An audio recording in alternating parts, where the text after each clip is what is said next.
more Pop-Tarts and buy some merch. For fuck's sake! I don't know what the fuck's going on here. You guys will tune in. People will tune in. They don't subscribe to this guy's Substack. Some people are Rockstar subscribers and actually send him money to help him keep doing what he's doing, putting out content every single motherfucking day. Still, people don't like, they don't retweet, they don't visit the YouTube page. I don't know if you know I have a YouTube page. Anyway, there's all kinds of shit going on, so we're gonna just fucking see what happens. We're about to kick stuff off. If you are tuning into this bozo's shit show, give a like, give a thumbs up. We're about to kick it off. Boom.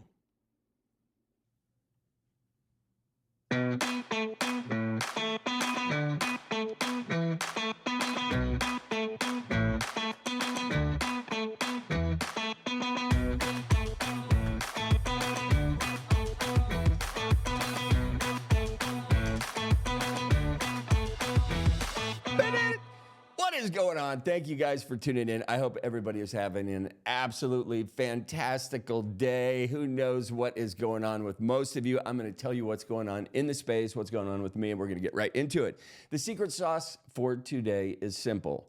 Believe in your ability to create change and make a difference. My only goal is to fuel your fire when you are down. Just think of these things. While they may seem cliches, sometimes people just need to hear these things. On the docket today, the first email from space. Interesting, right? That's fucking catchy, right? That'll lure you in.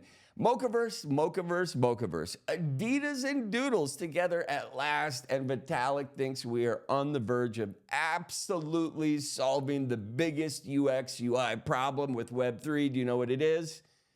You're probably wrong. Okay, IRS updates for crypto are coming in, and Shiba Inu just announced a hard fork which may make things rip. My buddy absolutely hopes so. And a warning to everybody, there are going to be a ton of scams, so be on the lookout for things associated with Ripple and XRP due to the recent and significant jump in price. And finally, Ethereum is showing some bullish signs, and the whales bought the dip. Did you? Chaos to clarity, noise to narrative. It is Saturday, August 10th, and it is time for some rare bits. Today, the crypto greed and fair index is coming in at a 40. We are down 8 degrees from yesterday, coming in neutral. We'll take it. Bitcoin dominance, it's on the rise. So is Ethereum dominance. Total crypto market cap is also barely on the rise. It's coming in flat at about $2.23 trillion on the 24 hours. Top crypto search term is SUI, ticker sign SUI. It is up 40% on the 7-day. For 3 days in a row, this was the top search term. It was down 7%, then up 12%, and now it is up 40%. Bitcoin dominance has hit a 3-year high, rocking the boat, coming in at 54%. Before we get into more news, we are going to check the numbers for the nerds. And yes, I love it. This is my favorite time of day. Today, we are sipping on the year-round, meaning it's delicious year-round. This is only available January through December. It is the Bloodwork Orange by Austin Beer Works, and it is absolutely delicious. 7.0 ABV, 20 IBU. It is delicious. It comes in cans. You can get it everywhere, even where you are. Salute you. Absolute fan of this. And why did I pick this today? Because I don't normally go for the Bloodwork Orange flavored IPA anything, but in Austin, Texas, they know how to do IPA better than just about anywhere I've been. So when it is 102 degrees outside, a little orange goes a long way, so that is what we are rocking with. Now, look at that. Okay, what is ADVB? This is a misprint or something's going on over at Coin360. Heat map is actually looking pretty good, all things considered. So Bitcoin currently trading at $61,009. We'd love to see it. Ethereum, 2610. I said people are buying the dip. So we are still down 10% on the week, 17% on the month of Ethereum. Is it time to still get in. Do you believe in that ecosystem? Or do you believe other contenders like Solana are just going to wipe people out future forward? We're going to get into some Solana stories in a minute as well. BNB 524 headed back toward its 600 mark. Solana trading at 155. We love to see it. XRP trading at 58. Toncoin 669. We were talking about this at 555, talking about it. It is going to continue to rip, in my opinion, above $7. It will do it even in this bear market. As I said, I don't think shit really starts flying till September 23rd, 2024. Why do I say that? Because everybody's got to put a date on something. I just think there's so many interesting underlying factors at play that I look at analytically, from kids going back to school, to government being back in session, to having the need to start planning events into December. It puts people in a different mindset. Shit starts happening at about that day. Labor Day, we got to get past that. So, it's fucking, food for thought. Eat it or don't eat it. I'm just putting it on wax. That's all I'm doing. We have all my favorite things are looking pretty good on the day. The only thing that is still down on the day is Moo the Bull. But it has recovered from the downset that everybody suffered from. Is it a time to buy Moo the Bull?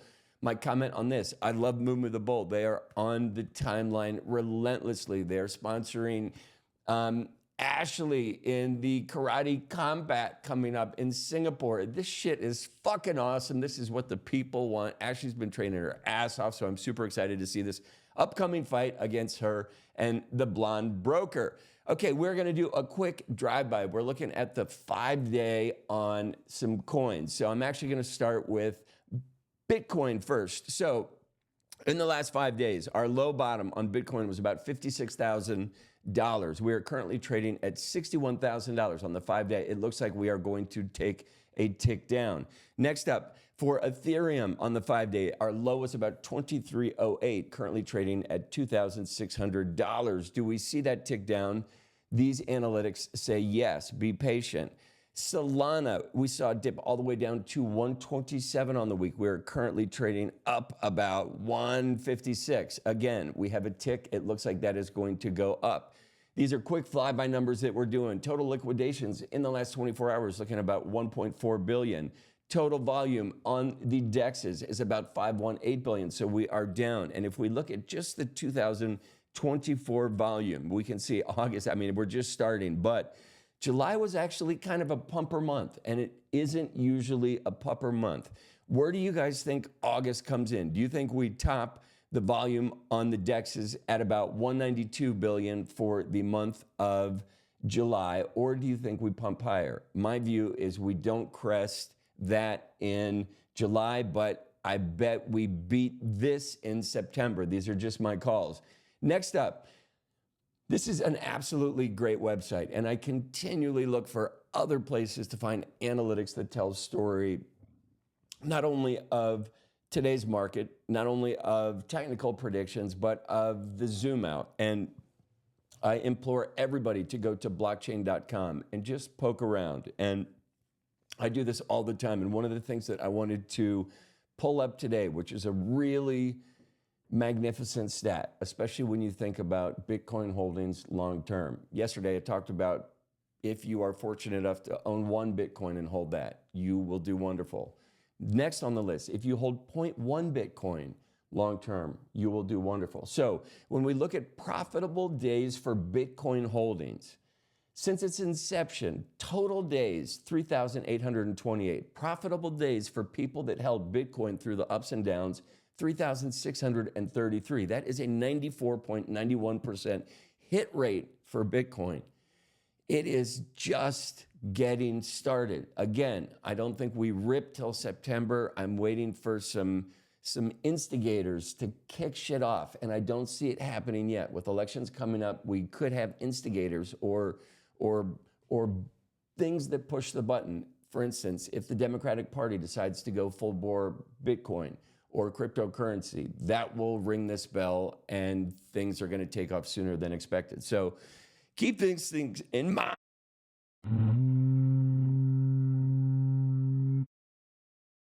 Oh, delicious, delicious, delicious beer is delicious. All right, so market cap, Okay, so this is interesting. One of the stories that we're going to get into, there is a quant that I follow, and he is saying Doge is going to go ballistic.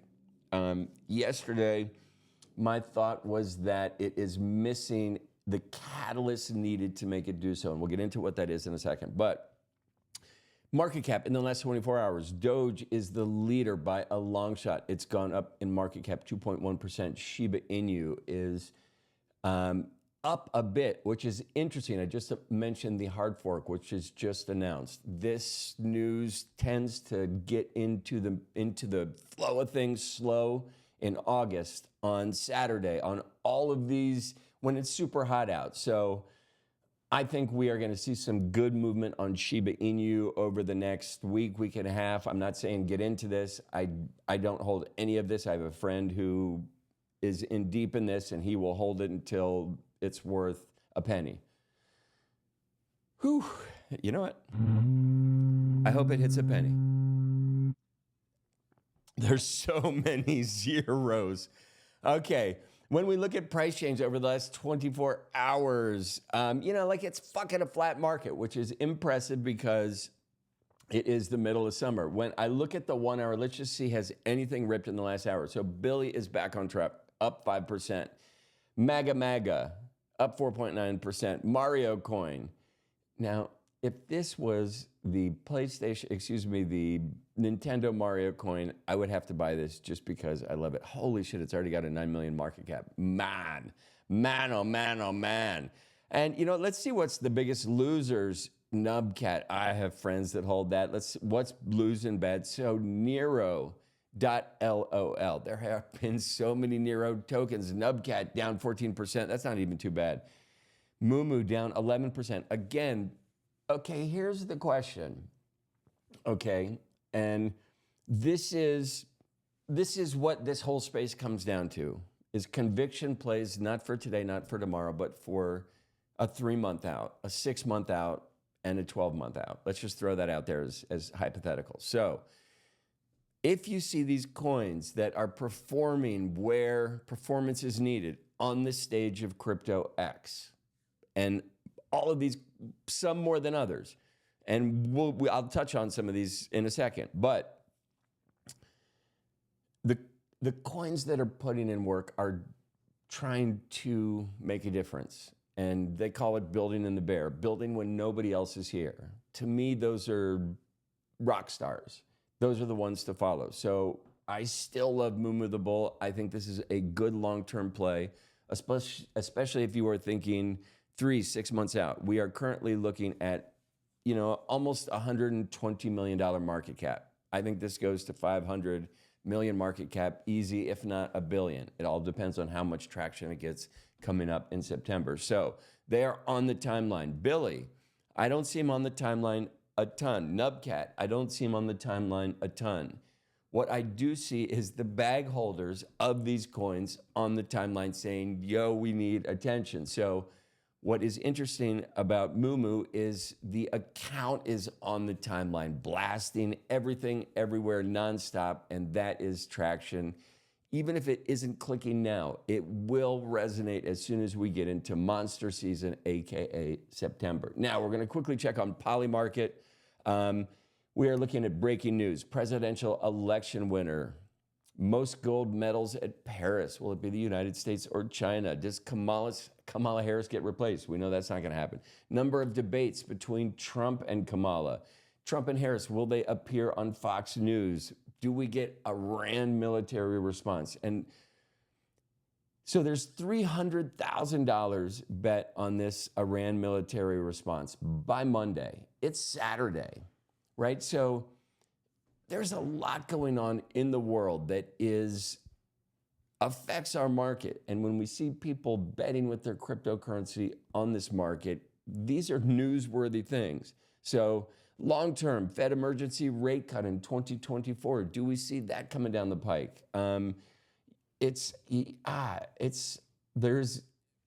There's no day that you can take off in this space. There really isn't. I almost feel like I wish I could not sleep.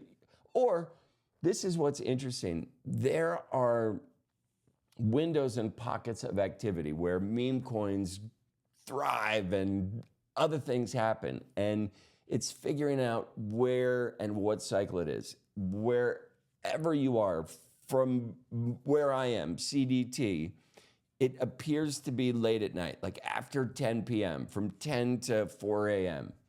And I get up at like 4:30 a.m., so I don't really want to stay up in that zone, but that's where the bananas happen. There are other plays to make, but listening in to these Telegram chats, like I wake up in the morning and I miss it all because I'm sleeping. But you know what? Sometimes it just happens like that. Okay, in my Substack, every morning I put out the biggest losers and biggest winners. This is not the meme coin sector, though some of the meme coins slip in here, but these are like big volume. So Zeta Chain, Yield Guild, Nero Ethereum, Superverse, and Hive Mapper. They were doing good volume, good green candles, good movement. They all look nice. On the bad side, we have USTC, Popcat, Pepcoin, GTO, known as GTO, and XEM, known as NEM. So these coins are not performing super well at the moment. I still think Popcat is an interesting long-term play. If you are watching the meme coin space, Popcat seems to be one of these interesting side coins. Occasionally there are different KOLs on the timeline that will pump it, and when they do, it kind of takes off. So if you see dips on these over the next, I'd say till September 23rd, big red dips, find some coins that you love. If it drops 18% on a day, buy it. Don't buy a lot of it. If your goal is to have, let's say, 1 Ethereum worth of MOG coin, right? So if Ethereum currently right now is trading at $2,612 and your goal is to have 1 Ethereum worth of MOG coin, which I think is awesome long-term hold. If you break that up into $100 increments and set up a buy thing that says we are only going to buy on red days, when these red days hit, the wallet kicks in and makes purchases until you get to 1 ETH and then put it in your ledger and walk away and just hold that shit. Hold the line, partner. You must hold that line. That's all you can do is hold the line. Next up, today's gamble, we are going to go live. You know, we're going to check in on the BullX trading platform and see where I am. I have not checked in today. There are people that do this live all day. God love them. I cannot sit there and watch Pump.Fun. But I do get a ton of intel from a bunch of GigaChad Telegram channels that I'm in, and I try and funnel that into the plays that I make on BullX. So we are going to check in and see where we are on that. Now, this thing that I started doing about a week ago, I wanted to start looking at the polymarket comparison between where Trump and Vice President Kamala appear to be going as far as their presidential predictions. Now, Trump has fallen 3 percentage points in the last 24 hours. Kamala has picked up 2 percentage points. The betting man is putting money on the Harris campaign to be seated in the White House. At the moment of this analytic that I did, Bitcoin was priced at $60,600. This will be an evolving story for all of us to rally around or cry about at a campfire, drinking IPA from Austin. Okie dokie, settle down. Next up, on this day in 1991, astronauts aboard the space shuttle Atlantis sent the first motherfucking email from space. What did they use? They used an Apple Macintosh Portable. If that thing is portable, holy shit. But at the time, it absolutely was. What did the portable fucking computer from space say? It said, "Hello, Earth," which is a play on, it's, okay, do some fucking research on history, kids. Anyway, it said, "Hello, Earth, greetings from the STS-43 crew." This is the first Apple link from space. Now, 1991. That is fantastical. Since then, Elon has absolutely captured the space with Starlink. It is amazing where we are, where we're going. And like the snowball effect, the quicker we go, the bigger it gets, the more important things happen. It begins to transform so quickly. Is there a speed with which information starts to come at us quicker than we can adapt? And I guess they call that AI fucking realization, right? When AI takes over, that's basically the point where we're like, it's too much information for me. I can't take it. And AI's like, we're in. That's the trap door. You guys are suckers. We are going to remove oxygen slowly from the planet and everything is going to corrode. We don't need, we're not going to get into that. But it is always nice to look back when you are looking forward. It gives you perspective. And I fucking hated history as a kid.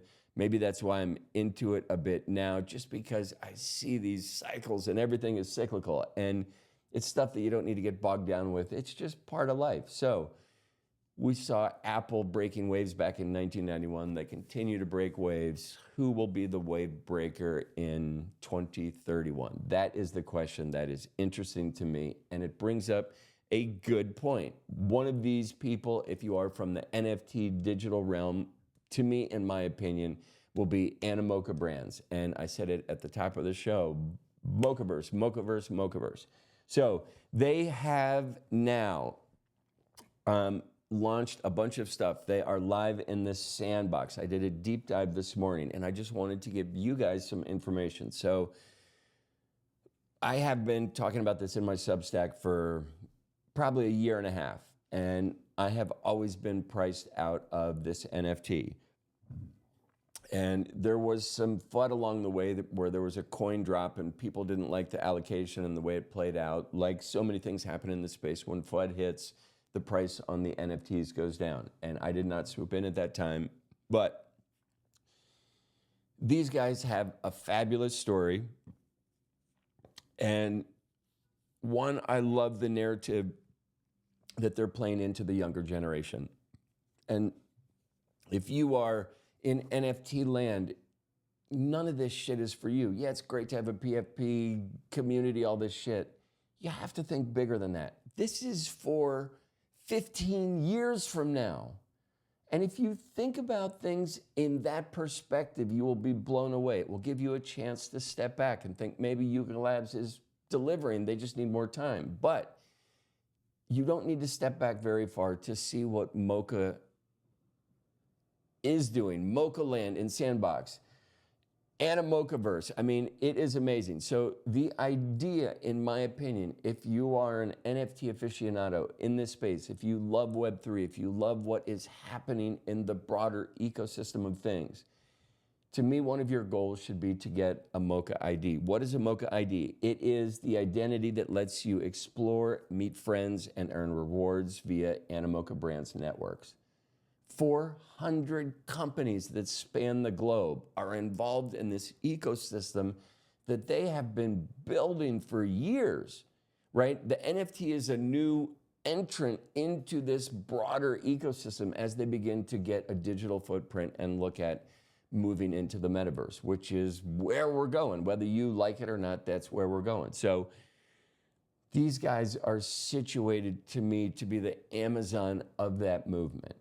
Right? With firepower comes the ability to do and move mountains. These guys have it. They have a roster of companies that is mind-boggling. They have the people that have this Mocha ID currently.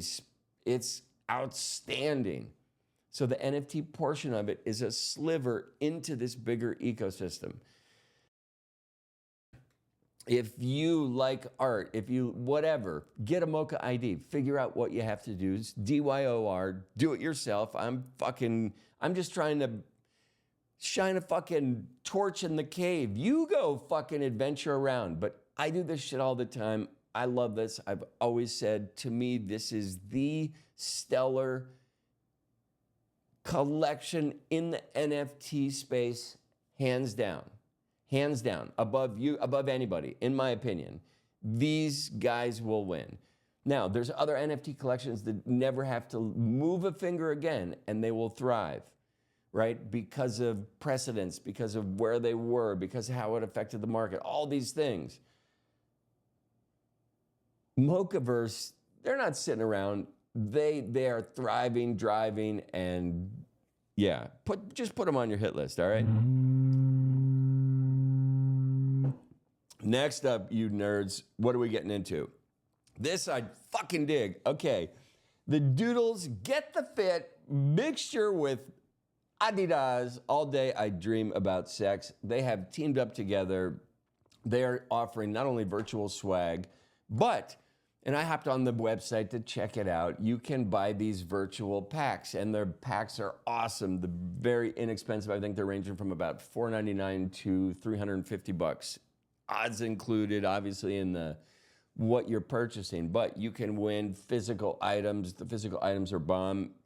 The track pants have the Doodles flowers, which I love, the Doodles logo. Same with the three stripers, the classic clamshells, which I also love. So it's kind of awesome. If you are interested, just go to the Doodles X page and see what they're kicking up, because I like what they're doing. They, again, as an NFT collection, the floor price has gone up and gone down. They don't have an ID, right? Mochaverse has this underlying value tied into their NFT system, which yields exposure to a community that is broad, expansive. Look into it. Just look into it. If you like the NFT space, it's a great way to be involved in it in a long-term way, in my opinion. So next up, what are we going to get into? We have crypto analyst Alan Santana. So I follow his stuff. I read his, as I say, I look at about 35 different websites every single morning. From those websites, I'll click out 8 stories, and I look through a huge amount of information, and I piece together narratives that I think are important. And why did I want to bring Alan's into it? Because yesterday I said that Dogecoin is missing a catalyst that I don't see bringing it where it needs to go. And so I wanted to bring in Alan's view, because he thinks we are looking at a 2,500% increase by 2025. That would take Dogecoin up to about $2.55. As I think we looked at the numbers today, they're coming in at like 0.13. So 13 cents up to $2.55. That is a huge gain.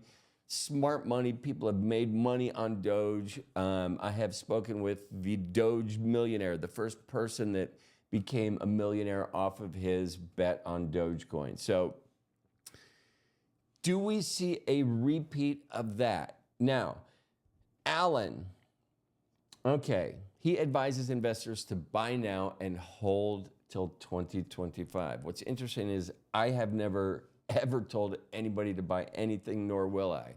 I try and shed light on the amount of content that I consume, and it's insane. It's unhealthy probably, but through all of this content, I'm able to form my own opinions from experience and from how I view market analytics and where things are going to go. So I think it is important to report that there are credible people that say Dogecoin is about to fucking rip. And if you could, get something that's 11, 13 cents now, and in a year and a half sell it for $2.25, you're gonna buy a fucking Lambo. And if that happens, God love you. The catalyst to me is Elon Musk. Plain and simple. If Elon decides to make Dogecoin a payment rail on his platform, it goes parabolic. And I mentioned this yesterday. I think Elon is going to do a couple interesting things. I think he is going to reverse his stance on crypto for the acceptance at Tesla. When he does that, I think he will do it in conjunction with an announcement saying X will be using this coin as a payment rail for in-house transactions. Elon needs to take X, where WhatsApp is globally, where Telegram is globally. He cannot miss out on what's going on. There is a play coming. That announcement will send some coin. Holy shit. So, I mean, do you just buy a shit ton of coins? Do you just watch what he does? Bitcoin is a hodler of, Elon is a hodler of Bitcoin. Is there, let me know this in the comments. Is there a way that Bitcoin could be actualized as a payment rail on something like X? Whether we use Lightning, whatever we need to do, is that a possibility? Because that would strengthen his belief in Bitcoin. He would turn on the faucet for Bitcoin ownership at Tesla. Or is it something with much less friction, like XRP, like Solana? I mean, all of these people are in Elon's ear, trust me. So these movements are going to be a huge, absolute game changer. So we will see if Alan and his prediction seem to pan out by 2025. Next up, we have a bunch of stuff going on with the Jito mempool. So we are going to break this down just a little bit. We are not going to get too technical on it. There's some information in my Substack if you're interested. But one of the interesting things about Solana and all of these networks is when people figure it out, corruption starts to eke its way into the ecosystem. So Solana currently has the ability to tip validators. An example of why would you want to tip a validator? Well, if you are trading shitcoins and there is a rush of activity to get out of that coin and all of the validators are pinged with sell requests, I mean, they're not looking at these with, glasses. It's a computer.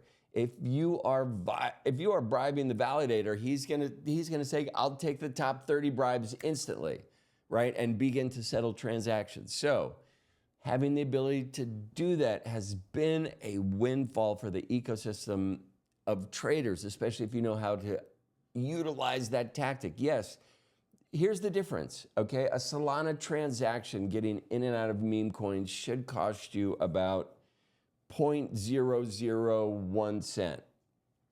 If you have a bribe involved, that same transaction on Solana may cost you $3. Now, if you are gambling with 10 clips of Solana, right? If you're bought a meme coin for 10 Solana and it starts dumping and you need to get out, you want that advantage. You need that advantage or you are not going to be able to sell. Your transaction will get rejected. And you watch it disappear. bullx.io/beat. Sign up, check it out. It's fucking amazing. You can set parameters. You will not lose anymore. And you can also put these bribes in. But the tips function, it is come under some, I don't know, people are pissed, whatever it is. We're going to figure it out. The Jito platform, which is what allows tips to happen, they received about 17,200 in Solana. That's about $319 million worth of additional tips that the validators got just by accepting these bribes. I have used it extensively. So, do we want to see this go away? No. Do we want to educate people that it's happening? Absolutely. Do we want people to understand that this can be a feature you put into your trading to trade smarter, better, faster? Yes, these choices are yours. Do your own research. There is hubbub about it. It is a feature that I use. It's under scrutiny. We will see where it comes. I want to shed light on all the things. Next up, we have the Winklevoss twins, right? They are urging the CFTC to withdraw its proposed rule on event contracts, urging it would hinder innovation in crypto predictions markets. Well, what's a crypto predictions market? Well, Polymarket. We've been checking into that. In the United States, you cannot access that vehicle, right? You need to utilize a VPN or be outside of the country, whatever your flavor is. But it is an apparatus that is not available to you. So we know that the Winklevoss twins have gone up against the SEC, the CFTC, they were the first to apply for the Bitcoin ETF, I think 13, I don't know how long ago, a long time ago. So these guys, they just keep pumping it out. So anything that they do, I'm all for. They have just pledged allegiance recently to Trump. So they understand that crypto brains provide the best and biggest answers. Now, we are going to get in Vitalik, what he thinks is going on. And here's a question. Is Vitalik's change in all this because he's got a wonderful girlfriend now that seems to make him smile? Anyway, Vitalik believes that the crypto industry is super close to solving the number one UX UI problem, the user interface, user experience problem that people face when they get into the crypto space, when they're new, even when they've been here, and it comes down to wallet security. The underlying thing is currently we are utilizing seed phrases, and Vitalik thinks there is a better way, and it involves a social two-layer authentication. So you would lose your access to your crypto wallet and you would need to call your friend. And your friend, who is also on the blockchain, would be able to authenticate you as a user. So it's interesting to see the social network aspect of this play out as opposed to the corporate aspect where companies are saying we will pay for our service and we will validate you, like WorldCoin. The WorldCoin to validate as a human is free, right? But do we see, an example, when you go to an airport and you do clear or you do international travel and you want to pass to travel internationally without standing in line, those are not free services. Those are feature, pay now, get the shit. What Vitalik's talking about is security enhancements that involve the community where there's no underlying entity that wins. We all win. That is the promise, and that is the future that the blockchain brings, and that is why we are here. Next up, Raoul Pal, another quant that I follow. He's got an absolutely brilliant podcast. You should listen to it. While he enjoys wine, he should drink beer. And one of his favorite things is been referred to as the banana zone. So I did this funny little meme for the story today. And Raoul Pal, he is the CEO of Real Vision. He is super bullish on Sui. He is comparing its potential to Solana. He thinks price action could outweigh the concerns about token unlocks and valuation. Now, it is not one of the tokens that is on my watch list, my broader hit list. It's, you know what? And here's how I look at it. If you decide, I think a smart portfolio allocation is 3 or 4 coins that you know are going to do well. A riskier portfolio allocation is 8 coins that have more volatility but could really do better. For the moment, I am opting to go for the more volatile route and making my bets. At which point I will pick a date, remove myself from the volatile action, and then move all into Bitcoin. That time is nowhere near here yet. I am going to try and catch a falling knife on this call. But I love that Raoul is super bullish on Sui, and anytime people that have some great analysis get bullish on things, I double down. So I will continue to research this. He is bullish on it. He has become super bullish on Solana. So when he got more bullish on Solana is when I was like, okay, he gets it. I'm going to start listening to what is happening over here. So we have Ripple's chief legal officer is calling on Vice President Kamala Harris to end the SEC's aggressive stance on crypto. I think Elizabeth Boob Warren calls it her crypto army. And We have Coinbase CEO Brian Armstrong. He is actually optimistic about our political prowess and what's happening in the future. We need, in my opinion, to remove the old guard, and we need brilliant new ideas to be ushered in. I think the crypto minds bring those, even if you disagree with some of their opinions on bigger pictures, they represent a way to solve problems. And my note to Vitalik that I just mentioned, figuring out a security solve that doesn't involve a company, it involves community. So it's a feature for everybody, not an individual. These are magic principles that will continue to drive the ecosystem that all of us here believe in. So people like Elizabeth Warren are so out of touch, out of tune, and from yesteryear. Holy shit, I can't even get more sidetracked on it than that. Next up, we have Solana. This is shit's hilarious, right? They recently faced a security breach. The security breach happens. They're like, holy fuck, we should probably do something about this. So they were able to clean up a large amount of the mess before anybody became aware of exactly what happened. The incident report, which is something that usually comes out after these breaches, kind of like the black box of who the fuck did this. It should be coming out soon. So if you follow the Solana Foundation, you can tune in there and check it out. It should be an interesting read if you're nerdy like me. So I will be checking it out, but only on Solana. And what's interesting about this shit is when FUD like this comes out about, wow, I think spit just came out. I mean, I saw spit come out of my mouth, but if you could see it on camera, I had to comment on it. What is hilarious and why I love Solana is when news like this comes out about a security breach, about FUD, whatever, you know what happens to Solana?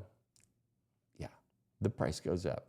They're like, the community's like, we love this. We love this. So that shit's happening. I'm here for it. Next up, and we're almost done. I'm almost done absorbing your attention. Actually, it has nothing to do with your attention. I'm almost out of beer. So we're going to run through this super. No, I'm kidding. So next up, we have the IRS. So that might seem like an evil word to many. It is not. We want this. We want interaction. We want guidance. We want to know what the law is so we can abide by it. They are about to update their Form 1099-DA for 2025. And what is nice about that is they are going to simplify the crypto tax reporting by removing requirements for super fucking bullshit detailed transaction information. Can you imagine getting reports from some MFer who's in and out of 8,000 shit coins in 30 days because he's got a robot doing like, yeah. So the IRS is like, whoa, whoa, whoa. Yeah, we're going to dial it back. So they're saying we're going to dial it back with the current administration. If we get a change in the power and we have some good shit happens, these rollbacks could be even better. What do the rollbacks mean? It means innovation comes back to the motherfucking USA. And I had one last story. Let's see, what was it? Okay, so this is just a super thing. A warning has been issued. So we saw Ripple absolutely spike with their, not win over their court case with SEC because they were still fined, I believe, $126 million, but it was 94% less than they thought they were going to be fined. So we can chalk that up as a win. Long and short, that is when the price of the coin absolutely ripped. In the ripping of the coin, right? Because people don't buy the fear, they buy the greed. So not until Ripple starts to cruise up, and here are people like, time to buy, time to buy. Not when it's flooded and down here, right? That people don't buy the fear. It's called top blasting. They don't buy till there's enough excitement about it. and they're getting in. Now I'm getting in. Get in before they get in. So because everybody got in up at the top, there are scammers galore that are coming up with scams. So RLUSD are some of the tokens that they are plotting to take your life funds with. And if you are new to the space, if you get jimmy jammed by a scammer, your shit is gone. It is gone. There's nobody to call. Don't call the police. Don't do any of that horse shit. You're wasting your time. And finally, we got a nice flag for Ethereum. It's showing some bullish signs with potential rise toward 2820. I mentioned that the whales are buying. There was about $56 million worth of Ethereum purchased by what I call smart wallets in the space in the last 24 hours. All that shit is super important. These are things to keep in your caboodle when you're rocking a noodle. If you are still craving crypto clarity, please subscribe to my Substack. Warning, rare bets may cause hodling.